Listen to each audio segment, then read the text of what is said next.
Hello friend, welcome back to my channel. मैं विजया आप सबका स्वागत करती हूँ। और आज मैं आप लोग के साथ बहुत दिनों के बाद आज वीडियो बना रही हूँ। ये मुझे भी पता है और आपको भी पता है, क्योंकि एक हफ्ता 2 हफ्ते से मेरे वीडियो नहीं आ रहे थे। तो ऐसे ही थोड़ा सा गांव वगैरह गई थी, काम था थोड़ा, तो हम लोग घूमने वगैरह थोड़ा सा गए थे, तो वीडियो में नहीं शूट कर पाई और आप लोग के साथ कुछ शेयर भी नहीं कर पाई। तो आज मैं फिर से आप लोग के साथ शेयर करने वाली हूँ हॉरर स्टोरी। तो स्टोरी जो है वो बहुत अच्छी है, तो इसके लिए आपको लास्ट तक देखना होगा। और चैनल, सबसे पहले अगर मेरे चैनल को आपने सब्सक्राइब नहीं किया है तो चैनल को सब्सक्राइब करें, वीडियो को लाइक करें और कमेंट बॉक्स में जरूर बताएं कि मेरी स्टोरी आपको कैसी लगी। तो चलिए वीडियो को करते हैं शुरू बिना टाइम वेस्ट किए। तो चलिए, एक छोटा सा गांव होता है, छोटा सा मतलब बहुत छोटा, इतना छोटा कि उस गांव में ज्यादा से ज्यादा घर नहीं होते, लेकिन थोड़े बहुत तो घर होते ही होते हैं। उस गांव में खेती होती है, सब कुछ होता है। तो एक फैमिली उस गांव में जो होती है, उस फैमिली के बाजू में भी उसके रिलेशन वाले रहते हैं। तो जो उनके रिलेशन वाले जो रहते हैं, तो वो लोग जो रहते हैं, जो वो इस बीच में रहते हैं, मतलब एक कॉलोनी रहती है, तो उस कॉलोनी के बीचों बीच वो लोग रहते हैं और उसके बाजू में एक दूसरी फैमिली रहती है। वो एक रिश्तेदारों में ही होते हैं। तो वो फैमिली वाली जो इंसान होता है ना, वो आदमी जो होता है, वो बहुत दिन पहले मर चुका होता है। वो जो मरता है, तो उसकी वाइफ जो रहती है, तो उसकी वाइफ की इतनी उम्र नहीं होती है, तो उसकी वाइफ जो है वो दूसरी शादी कर लेती है और वो मर जाता है। फिर उसका जो भी इंसान को जब मरता है और जब उसकी डेथ हो जाती है, तो उसकी जो भी विधि विधान से जो भी कुछ करना पड़ता है वो सब कुछ करना पड़ता है। लेकिन वो जो इंसान है, वो जो आदमी था, उसकी वाइफ ने दूसरी शादी की और ना उसका कुछ विधि ना कुछ मतलब न बोलते हैं ना, 12वीं 13वीं जो भी है वो कुछ नहीं हुआ था। और जो 1 साल बाद जो श्राद्ध रहता है वो भी उसका नहीं हुआ था। तो कुछ भी उसका पूरा नहीं हुआ था, मतलब उसको, और जो हम लोग नैवेद्य दिखाते हैं वो भी नहीं, मतलब कुछ भी नहीं हुआ था उसका। तो थोड़े दिनों के बाद, कुछ सालों के बाद, कुछ साल गुजर गए और गुजरने के बाद उस घर में जो है, वहाँ पे एक रेंट पर रहने के लिए आए थे। मतलब वो खेती वगैरह करते थे, तो थोड़ा सा वो जेंट्स लोग ही थे, तो वो उस घर में रहते थे। उस घर में जैसे ही वो रहने लगे थे ना, तो उस घर में रात को थोड़ा सा उनको आवाज आती थी, और थोड़ा सा उनको मतलब कोई है घर में, कोई चल रहा है, कोई किसी की बोलने की आवाज, किसी की चिल्लाने की आवाज, हंसने की आवाज, ये सारी आवाजें उनको आती थी। तो वो आदमी लोग जो उस घर में रहते थे ना, वो किसी को नहीं बताए, किसी को बताए नहीं, कुछ नहीं, चुपचाप से तांत्रिक के पास गए, क्योंकि उनको वो घर चाहिए था। उस घर पे उनको कब्जा करना था। तो उसके लिए वो चुपचाप से तांत्रिक के पास चले गए। और तांत्रिक के पास जाने के बाद उन्होंने पता नहीं क्या ऐसा करके लेकर आए कि उस घर में दोबारा से कोई आत्मा ना दिखे, दोबारा से उस घर में कुछ दिखे ना कोई आवाज आए। तो देखो, हर चीज, कोई भी चीज हो, अगर उस चीज को वहां पे जगह नहीं मिल रही है, तो वो चीज जो है वो आगे चली जाती है। तो वो चीज जो है वो उस घर में उसको रहने के लिए नहीं मिल रहा था। तो वो लोग जो है, वो जो जेंट्स लोग, लड़के लोग रहते थे, वो लड़के लोगों ने उस घर के पे कब्जा करने के लिए, उस घर में बांधने के लिए तांत्रिक से कुछ ऐसी चीज लेकर आई थी। उस घर में भूत प्रेत कुछ भी ऐसा नहीं रुक पाता था। इसके लिए वो जो चीज है, वो जो भूत है, जो आत्मा है, वो बाजू के घर में शिफ्ट हो गई। मतलब वो बाजू के घर में चली गई। बोलते हैं कि उस घर में अगर उसको जगह नहीं मिलती है, तो वो अगले दूसरे घर में जाती है। और थोड़े, मतलब वो तो रिलेटिव ही थे, जिस घर में वो आत्मा चली गई थी वो रिलेटिव ही थे उसके। तो उसके बाद जो वो लोग घर में रहते थे ना, जो उस घर में रहते थे, उसको किसी को वो आत्मा नहीं दिखती थी। लेकिन एक दिन क्या हुआ कि बाहर से उनके घर में थोड़ा मेहमान आ गए थे। मेहमान आने के बाद उनके घर पे, और रात जब रात हो जाती है तो सब लोग सो जाते हैं। और छोटे से गांव में बहुत जल्दी लोग सो जाते हैं, तो उस वहाँ भी बहुत जल्दी सो गए थे वो लोग।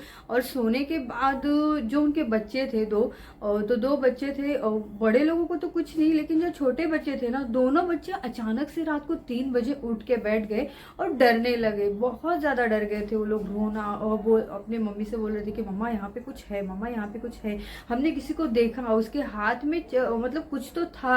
और वो मतलब ऐसे हंस रहा था, हमारे और देख के हंस रहा था, ऐसे दांत दिखा रहा था, आंखें उसकी एकदम लाल लाल थी। वो बच्चे जो है वो अपनी मम्मी को बता रहे थे। तो उसकी मम्मी, मतलब वो जो बच्चों की मम्मी जो थी, उसके हस्बैंड को जब बताई तो उसके हस्बैंड बोले कि अरे कुछ भी बोलते हैं बच्चे। तो वो बच्चों के बातों पे किसी ने यकीन नहीं किया, किसी ने भी उनकी बातों पे यकीन नहीं किया। वो जो 2 बच्चे थे उनके बातों पे किसी ने यकीन नहीं किया। फिर दूसरे दिन उन लोग के साथ वही हादसा हुआ। बराबर 3 बजे वो रात को उठे। रात को उठने के बाद बहुत ज़्यादा डर गए थे, रोने लगे और ऐसे मतलब कांपने लगे वो। अच्छा, बहुत ज़्यादा दोनों बच्चे कांपने लगे उनके। और कांपने के बाद वो पानी मांग रहे थे। और तो सब लोग सो गए थे, उसकी मम्मी अकेली जाग रही थी। तो उसकी मम्मी जो है उसकी हिम्मत नहीं हो रही थी कि जाके मेरे बेटे को पानी दूँ और पानी पिलाऊं। वो बेटा मेरा बहुत ज़्यादा डर गया है। तो उसकी मम्मी में भी उतनी हिम्मत नहीं थी, क्योंकि उसको भी थोड़ा बहुत महसूस होने लगा था कि हाँ इस घर में कुछ तो है। जैसे 2 दिन से बच्चे बराबर रात को 3 बजे ही उठ रहे हैं। तो घर वालों को मतलब उसकी मम्मी जो है कुछ बोली नहीं, क्योंकि बच्चों लोगों पे कोई भरोसा ही नहीं कर रहा था कि इस घर में कोई है। लेकिन एक बात तो है कि जो पहले से उस घर में रहते थे उसको किसी को नहीं दिखा। वो जो आत्मा होती है किसी को नहीं दिखती थी, ना ही वो किसी को नुकसान पहुंचाना चाहती थी। कभी किसी को नुकसान भी नहीं पहुंचाया उसने।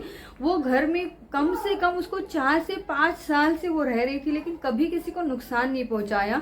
और अचानक से उसकी माँ जो बच्चे हो रहते हैं, जो मेहमान आए हुए होते हैं, वो बच्चे की माँ जो रहती है वो बोलती है कि मेरे बच्चे अचानक से रात को 3 बजे उठ रहे हैं, तो मैं आज जागती हूँ, मैं सोऊंगी नहीं, जाग के देखूंगी कि आखिर इस घर में है क्या, मेरे बच्चों को क्या दिखता है। मेरे बच्चे इतनी रात को और अचानक आधी रात को उठ के डरने लगते हैं, तो मैं थोड़ा जाग के ही देख लूँ।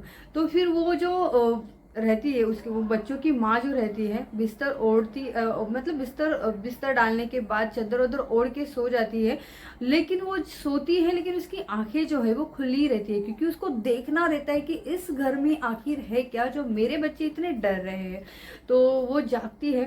तो अचानक से रात को 3 बजे उसको हॉल में कोई तो दिखता है। और मतलब ऐसे कोई दिखता है बहुत हाइटेड, इतना हाइटेड आदमी। आदमी नहीं, उसको आत्मा ही कह सकते हैं, एकदम हाइटेड आत्मा। उसकी आंखें लाल लाल एकदम मतलब प्रॉपरली आदमी के जैसा, एकदम पूरा आदमी ही उसको दिखता है। ना वो चिल्ला पाती है, ना बोल पाती है, ना कुछ, क्योंकि उसको लगता है कि अगर मैं अब कुछ बोलूँगी, अगर मैं चिल्लाऊंगी तो वो मुझे कुछ नुकसान ना पहुँचाए। इसके लिए वो शांत चुपचाप सो जाती है देख के, और अपने बच्चों को मतलब पास में लेके ही सो जाती है। तो दूसरे दिन उठने के बाद घर वालों को बताती है कि आपके घर में मैंने ऐसा ऐसा देखा है, आप जल्दी से जल्दी देखो कि इस घर में है क्या, नहीं तो आपको भी वो कुछ नुकसान पहुंचा सकती है। तो उसके घर वाले हंसने लगते हैं। वो जो घर में लोग रहते हैं ना, तो वो लोग हंसने लगते हैं, उसके बेटा, पति, वो औरत वगैरह सब लोग हंसने लगते हैं कि अरे ये कुछ भी बोल रही है, हमारे घर में कुछ नहीं है।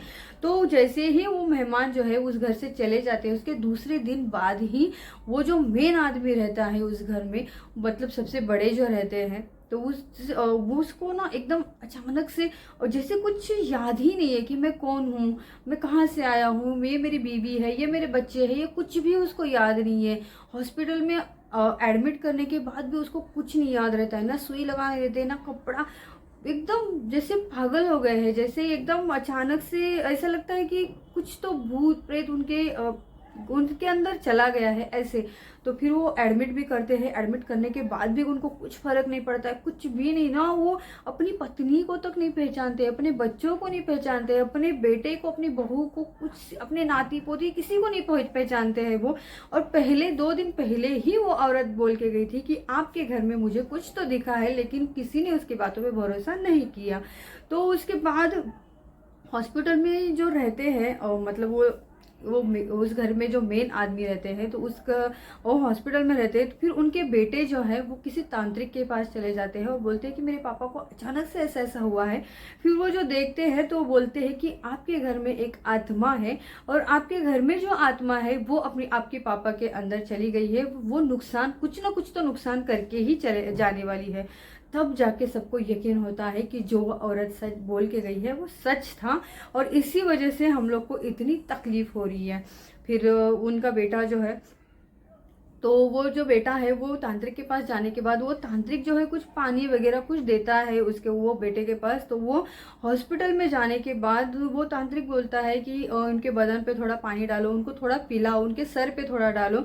तो वो अपने वो बदन पे थोड़ा सा पानी डालते हैं, थोड़ा पानी पिलाते हैं, सर पे थोड़ा डालते हैं। मतलब हर आधे आधे घंटे में, एक दिन में आधे आधे घंटे में, एक एक घंटे में वो उनको करना पड़ता है। तो दूसरे दिन मतलब उसी रात को उसी दिन रात में वो ठीक हो जाते हैं। मतलब थोड़ा थोड़ा इंसान को पहचानने लगते हैं, हाँ ये मेरा बेटा है, ये मेरी बहू है, ये मेरी बेटी है, ये मेरी माँ है, मतलब पत्नी है, ये सारे लोगों को पहचानते हैं। और दूसरे दिन तो प्रॉपरली ठीक हो जाते हैं। डॉक्टर भी हैरान हो जाते हैं कि इतना एक आदमी इतना बीमार होता है, इतना बीमार, मतलब कि वो मतलब डॉक्टर तक मतलब डॉक्टर को भी ऐसा लगता है कि ये पागल हो गया है, इसको कुछ याद नहीं है, ये नहीं है, वो नहीं है। लेकिन डॉक्टर खुद सोचता है कि इतना सीरियस पेशेंट इतनी जल्दी ठीक कैसे हो सकता है। डॉक्टर खुद ये सोच के परेशान हो जाता है। फिर वो घर पे आते हैं। घर पे आने के बाद उनको पता चलता है कि जो औरत वो सच बोल के गई है वो सच है। फिर वो किसी के पास, कहीं तांत्रिक के पास चले, बहुत बड़े तांत्रिक के पास चले जाने के बाद पूछते हैं कि हमारे घर में ऐसा ऐसा वो औरत बोल के गई थी। और जो बच्चे जो थे वो रात को 3 बजे अचानक से उठ के बैठ जाते थे। फिर वो तांत्रिक बोलता है कि आपके घर में आपके ही रिश्तेदार कोई आदमी मर गया था, तो वही आदमी आपके घर में है और उसका आप कुछ नहीं करते हो। मतलब जो 1 साल में जो उनकी पूजा रहती है, जो मतलब क्या बोलते हैं उसको, जो पूजा वगैरह रहती है ना 1 साल में, वो आपको उसके करना पड़ेगा। आपका जो महार वगैरह जो भी है, पितृ वगैरह जो भी है, वो सब कुछ आपको करना पड़ेगा। तब जाके वो आत्मा शांत होगी और आपके घर में शांति बनी रहेगी। आप चाहे जितना भी कर लो। वो पता है फिर वो औरत जो है वो बोलती है उस तांत्रिक को कि हाँ मतलब ऐसे कुछ साल पहले से हम लोगों के घर में कुछ ठीक ठाक नहीं चल रहा है, हमारे घर में पैसा नहीं रुक रहा है, हमारे घर में पैसा कहाँ से आ रहा है कहाँ जा रहा है कुछ मालूम नहीं पड़ रहा है, कभी कुछ है कभी कुछ नहीं है, ऐसे ही चल रहा है। और घर में पूरा एकदम कभी कभी अच्छा लगता है, कभी कभी इतनी निगेटिविटी घर में फैल जाती है, इतनी निगेटिविटी के घर में खड़ा होने का मन नहीं करता है। वो सारी चीजें वो औरत जो है वो तांत्रिक को बताती है। तो वो बोलता है कि ये आपके घर में आत्मा है, इसीलिए आपको ऐसा सब मतलब ये सब आपको महसूस होता है। तो ये जो आत्माएं जो रहती है ना, उनका भी अगर हम कुछ नहीं करेंगे ना तो वो पीछे हाथ पैर धो के हमारे पीछे पड़ती है। ये बात सच है। और जो पूजा, जो विधि, जो भी रहता है वो सब कुछ हमको करना पड़ता है। उसके बाद वो आदमी और उसका उसकी औरत और उसका वो आदमी, उसके बच्चे, बहू, बेटियां सब मिलके वो पूजा वगैरह करती है और बोलती है कि बाबा हम लोग इतने दिनों तक नहीं कि आइंदा से हम लोग सारी चीज़ें याद रखेंगे, आपको सारा मतलब जो भी है हम करेंगे, लेकिन ये घर छोड़ के आप चले जाओ, इस घर में दोबारा कभी मत दिखना, हमको परेशान मत करो, हम लोग सारी चीज़ें आपकी जो भी रहता है सब करेंगे, ऐसा बोल के वो मतलब ऐसा बोलते हैं। और कुछ तो वो तांत्रिक जो है वो बांधने के लिए घर में देता है। तब मतलब तो वो जब बांधते हैं ना तो थोड़ी दिनों के बाद आना मतलब घर में भी उनका अच्छा पॉजिटिविटी, एकदम घर ना अच्छा लगने लगता है। घर में उनके मतलब सारी चीज़ें ठीक ठाक होने लगती है और ना ही वो आत्मा कभी उस घर में दिखती है। और कोई मेहमान आते थे तो बहुत ज़्यादा परेशान करती थी वो आत्मा उनको। तो अभी मतलब बाद में जो करने के बाद वो सब कुछ ठीक हो गया। तो यही होता है अगर हम कोई मर जाता है हमारे रिश्तेदार में, मतलब हमारे कजन में, जो हमारे चाचा का लड़का, ये वो जो भी कोई रहता है, वो अगर मर जाता है उसके घर में कोई करने वाला नहीं रहता है, अगर हम नहीं करेंगे तो जाहिर सी बात है वो हमको ज़रूर तकलीफ देती है। वो आत्मा जो है वो हमको ज़रूर तकलीफ देती है। अगर हम कुछ नहीं करेंगे उनके लिए तो उनका मतलब जो भी साल में एक बार जो भी उनकी पूजा वगैरह जो भी रहता है वो नहीं करेंगे तो हमको तकलीफ होती ही होती है। वैसी ही उन लोगों को उस घर में हो रही थी। तो बाद में जब वो करने लगे तो सब कुछ ठीक हो गया। तो सारी ये चीज़ें मैं यही बताना चाहूँगी आपको कि सारी ये जो चीज़ें होती है ना, भूत प्रेत आत्मा, अगर हम कुछ नहीं करेंगे उनकी पूजा वगैरह, तो ये सारी चीज़ें जो है वो हमारे पीछे हाथ पैर धो के पीछे पड़ जाती है। और ये बात सच है, झूठ नहीं है। ये स्टोरी जो मैं आपने आज जो आपको बताई हूँ, वो स्टोरी 100% सच्ची है। ये स्टोरी जो है वो झूठ नहीं है। अभी आपको ये कितना परसेंट सही लगी पता नहीं, लेकिन जिन जिन लोगों को ये स्टोरी सही लगी हो तो प्लीज़ कमेंट करके ज़रूर बताना। और अभी तक मेरे चैनल को सब्सक्राइब नहीं किया है तो प्लीज़ चैनल को सब्सक्राइब करें, वीडियो को लाइक करें और कमेंट बॉक्स में ज़रूर बताना कि स्टोरी कैसे लगी। तो चलिए मिलते हैं नेक्स्ट वीडियो में, तब तक के लिए बाय।